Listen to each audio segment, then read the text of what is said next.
مجھے خود یقین نہیں آ رہا تھا کہ میں ڈیپٹی لیڈر ہوں. اینڈ اکثر ہم اب خود کو سوچتے ہیں کہ نہیں میں اس لائق نہیں ہوں اور میں یہ کر نہیں سکتی. اینڈ یہ ایک چیز تو پکی تھی کہ چلو میں ڈیپٹی لیڈر بن تو چکی ہوں. اب اس کو آگے مجھے انگلش بالکل نہیں آتی تھی. اینڈ میرے 3 بچے ہیں.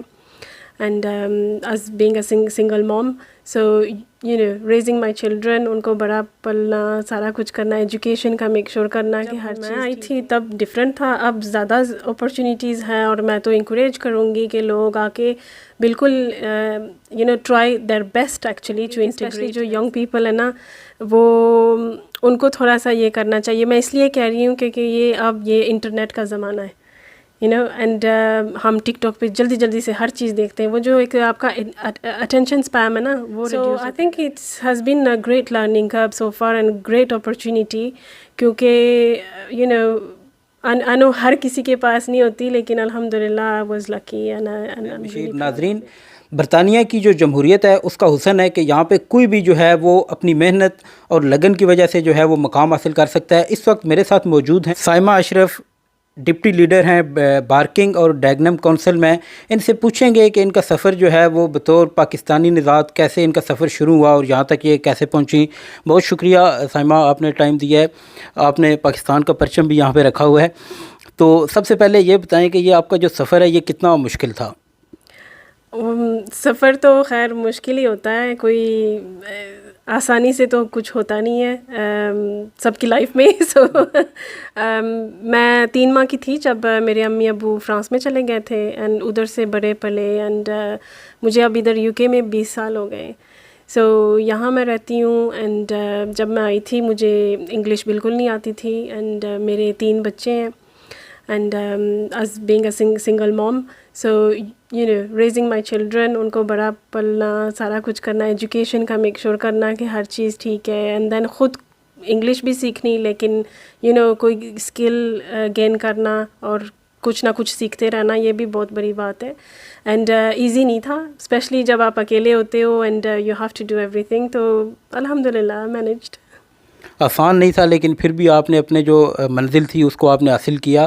آپ کیا سمجھتی ہیں کہ جو اس وقت پاکستان سے بہت زیادہ لوگ یہاں پہ آ رہے ہیں, کیا آپ سمجھتی ہیں کہ ان کے لیے اپرچونٹیز یہاں پہ ہیں, ابھی بھی وہ اپنے جو مقاصد ہیں ان کو حاصل کر سکتے ہیں؟ بالکل کر سکتے ہیں. اینڈ جب میں آئی تھی تب ڈفرینٹ تھا, اب زیادہ اپرچونیٹیز ہیں اور میں تو انکریج کروں گی کہ لوگ آ کے بالکل try their best actually to integrate them self. کیونکہ یہاں کے صرف رہنا, اور جو لوگ جس بھی مقصد سے آتے ہیں, کیونکہ کافی لوگ اسٹوڈنٹ بھی آتے ہیں یا پڑھنے کے لیے آتے ہیں یا جاب کرنے کے لیے آتے ہیں, لائف صرف اس پہ نہیں ہٹتی. You have to be part of the society as well. تو آپ سوسائٹی میں کیسے ہم اپنا بھی رائے دیں, ہم اپنی بھی جو کلچر اینڈ ویلیوز ہیں ان کو شیئر کریں اور دوسروں کو بھی ہم سیکھیں. تو اس سے پھر یہی ہے کہ ہمارا جو مائنڈ ہے نا وہ انریچڈ ہوتا ہے. تو اس لیے میں تو انکریج کرتی ہوں سب کو کہ آپ ضرور حصہ لیں سوسائٹی میں, ان انٹیگریٹ کریں, اینڈ جسٹ جاب یا اسٹڈیز نہ کریں, اور بھی دیکھیں کہ کیا ہوتا ہے. اچھا, اس دن آپ کی کیا فیلنگس تھیں جس دن آپ کو یہ عہدہ دیا گیا؟ آپ کی فیملی کا اور دوست رشتہ دار جو تھے ان کا کیا ریئیکشن تھا؟ وہ فیلنگس تو اوبویسلی بہت اچھی تھیں. اینڈ مجھے خود یقین نہیں آ رہا تھا کہ میں ڈیپٹی لیڈر ہوں. اینڈ اکثر ہم خود کو سوچتے ہیں کہ نہیں میں اس لائق نہیں ہوں اور میں یہ کر نہیں سکتی. اینڈ یہ ایک چیز تو پکی تھی کہ چلو میں ڈیپٹی لیڈر بن تو چکی ہوں, اب اس کو آگے میں نے کیسے فخر سے اور اچھے طریقے سے اپلائی کرنا ہے. تو یہ بہت اچھی لرننگ کرو ہوتی ہے. آپ کو یہ ایٹیٹیوڈ لے کے جانا ہوتا ہے کہ میں نے سیکھنا ہے اور میں نے اوپن مائنڈ رکھنا ہے اور میں نے یہ آپشنز دیکھنی ہے اور میں نے خود کا جو ایکسپیرینس ہے وہ بھی اپلائی کرنا ہے. So I think it has been a great learning curve so far and great opportunity, کیونکہ I know ہر کسی کے پاس نہیں ہوتی, لیکن الحمد للہ I was lucky and I'm really proud of it. اچھا, آپ کو اپرچونٹی ملی, آپ نے اس کو جو ہے وہ اپنے مقاصد کو حاصل کر لیا. آنے والے وقت میں آپ کیا سمجھتی ہیں کہ آپ مزید آگے جو ہے وہ بڑھیں گے اور آپ کی منزل کیا ہو سکتی ہے؟ منزل تو بہت کچھ ہو سکتی ہے، اینڈ جیسے وہ کہتے ہیں دا ورلڈ از یور اوئسٹر، آپ جو مرضی کریں، اٹس اپ ٹو یو، آپ کتنا ایفرٹ اینڈ کتنا کام آپ اس میں ڈالنا چاہ رہے ہیں، and also opportunities, you need to work hard. اکثر لوگ اٹس آلسو کہ یہ بھی ہوتا ہے نا کہ آپ کے کنیکشنز کیا ہے، اور آپ کا مطلب کس کس سے آپ ملتے ہو، کیسے ملتے ہو، آپ کا مطلب ایم ٹارگیٹ کیا ہے. تو اگر آپ کو پتہ ہے کہ میرا یہ ٹارگیٹ ہے، تو پھر اس کے لیے مجھے کیا کام کرنا چاہیے، اس پہ آپ کو دھیان دینا چاہیے.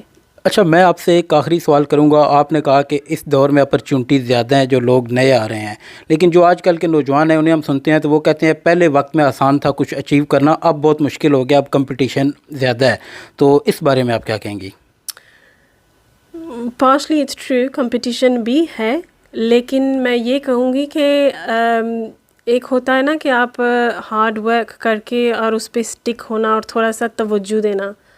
اس پہ میں کہوں گی کہ اسپیشلی جو ینگ پیپل ہیں نا، وہ ان کو تھوڑا سا یہ کرنا چاہیے. میں اس لیے کہہ رہی ہوں کہ یہ انٹرنیٹ کا زمانہ ہے، اینڈ ہم ٹک ٹاک پہ جلدی سے ہر چیز دیکھتے ہیں. وہ جو ایک آپ کا اٹینشن اسپیم ہے نا، وہ ریڈیوس ہوتا جاتا ہے. وہ اس لیے کہ آپ جلدی سے آپ نے یہ بھی دیکھنا، یہ بھی کرنا، لیکن آپ فلی کمپلیٹلی ایک چیز پہ دھیان نہیں دے رہے ہو نہ. اینڈ آلسو جو بگر پکچر ہے یا اصل کیا ہے اس کے پیچھے پکچر یا اس کی جو ہسٹری یا اسٹوری ہے وہ کیا ہے.